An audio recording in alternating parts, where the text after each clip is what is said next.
Assalamualaikum warahmatullahi wabarakatuh. Halo semuanya, perkenalkan nama saya Wawan Wibowo. Saya mahasiswa program studi ilmu hukum di Universitas Cyber Muhammadiyah. Pada kesempatan kali ini saya akan menyampaikan presentasi dengan judul Filsafat ilmu di era digital masih penting atau sekedar teori.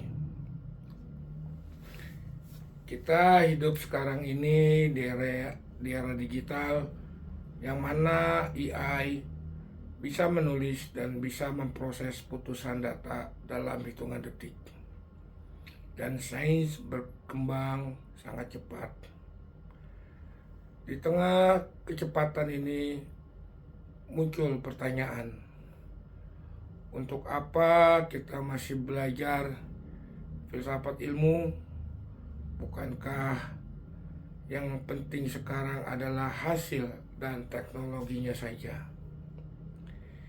Inilah masalah yang akan saya bahas, karena ilmu tanpa arah bisa menjadi pisau tanpa pegangan, tajam tapi berbahaya.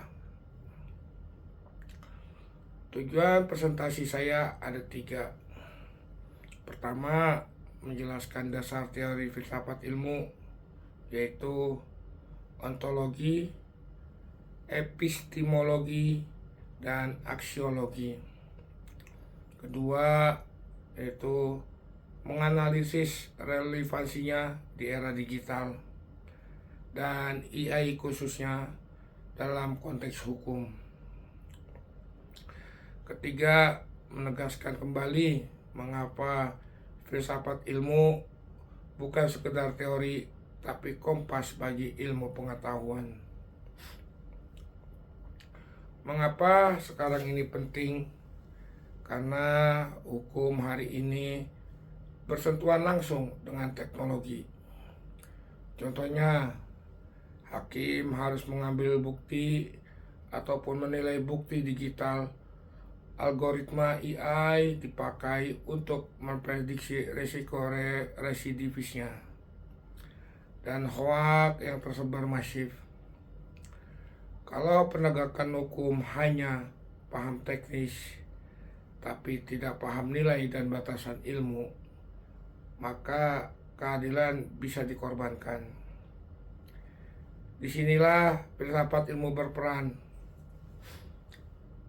Mari kita tengok ke dasarnya filsafat ilmu, yang mana filsafat ilmu itu mempunyai 3 mata pisau analis, yaitu 3 mata pisau analis itu yaitu 1. Ontologi, yang membahas hakikat ilmu, apa yang sebenarnya kita kaji, di mana era digital ini objek ilmu bukan hanya alam tapi juga data dan algoritma. Yang kedua, epistemologi, yang membahas cara mendapatkan ilmu. Dulu kita pakai eksperimen, sekarang pakai big data dan AI. Lalu muncul pertanyaan, apakah data adalah kebenaran? Ketiga, yaitu aksiologi, membahas nilai dan tujuan ilmu. Ilmu itu untuk apa? Untuk kesejahteraan atau untuk kontrol dan keuntungan semata? 3 hal ini adalah fondasi agar ilmu tidak buta arah. Mari kita coba masuk ke contoh nyata. Di beberapa negara, pengadilan sudah memakai AI untuk membantu memutuskan perkara pidana ringan. AI membaca ribuan putusan, lalu AI memberikan rekomendasi hukuman. Secara epistemologi, dan ini sangat efisien. Tapi secara aksiologi, muncul masalah. Algoritma bisa bias kalau data latihnya bias terhadap kelompok tertentu, maka putusan AI juga bisa bias. Di Indonesia ini sangat relevan dengan pembahasan KUHP baru yang mana menekankan keadilan substantif dan restoratif. Mesin tidak bisa merasakan rasa keadilan. Rasa keadilan masyarakat itu kerjanya manusia.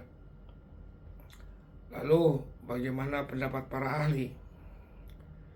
Filsuf sains Karl Popper menyatakan ilmu itu harus bisa diuji salah dan falsifiable.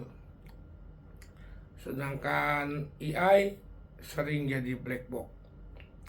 Kita tidak tahu kenapa AI memutuskan A dibandingkan dengan ilmu hukum. Hukum butuh pertanggungjawaban hakim. Hakim harus menjelaskan alasannya. Kalau putusan disarankan penuh ke AI tanpa penjelasan, itu dapat melanggar asas hukum due process. Jadi AI adalah alat bantu, bukan pengganti nalar hukum. Bagaimana dengan penerapan hukum dalam kehidupan? Lalu implikasinya apa bagi kita? Implikasinya pertama, sebagai mahasiswa hukum, kita wajib paham teknologi, tapi tidak boleh buta nilai. Kedua, dalam praktek setiap penggunaan teknologi, hukum harus diuji dengan 3 pertanyaan filsafat, yaitu apakah benar, apakah salah, apakah sah caranya, dan apakah adil tujuannya. Serta implikasi yang ketiga adalah di mana kehidupan sehari-hari kita. Jangan langsung percaya semua informasi di media sosial. Adapun itu penerapan epistemologinya, kita tanyakan dulu ataupun cek dulu sumber dan tujuannya. Jadi kesimpulannya, masih relevankah filsafat ilmu? Jawabannya sangat relevan, bahkan semakin penting di era digital ini. Membuat ilmu makin cepat, tapi juga makin beresiko. Maka dari itu, filsafat ilmu itu harus digunakan sebagai rem dan kompasnya. Ia mengingatkan bahwa ilmu tanpa etika adalah buta dan teknologi tanpa tujuan adalah kosong. Kemudian rekomendasi saya yang ingin saya sampaikan, pertama, kurikulum hukum harus integratif, gabungkan hukum dengan teknologi dan filsafat. Kedua, bagi kita semua, biasakan berpikir kritis sebelum menerima sebuah kebenaran digital. Dan saya akhiri kesempatan presentasi saya kali ini. Mohon maaf jika ada kata yang kurang berkenan di hati. Terima kasih atas perhatian Bapak, Ibu dosen, dan serta rekan-rekan semua. Wassalamualaikum warahmatullahi wabarakatuh.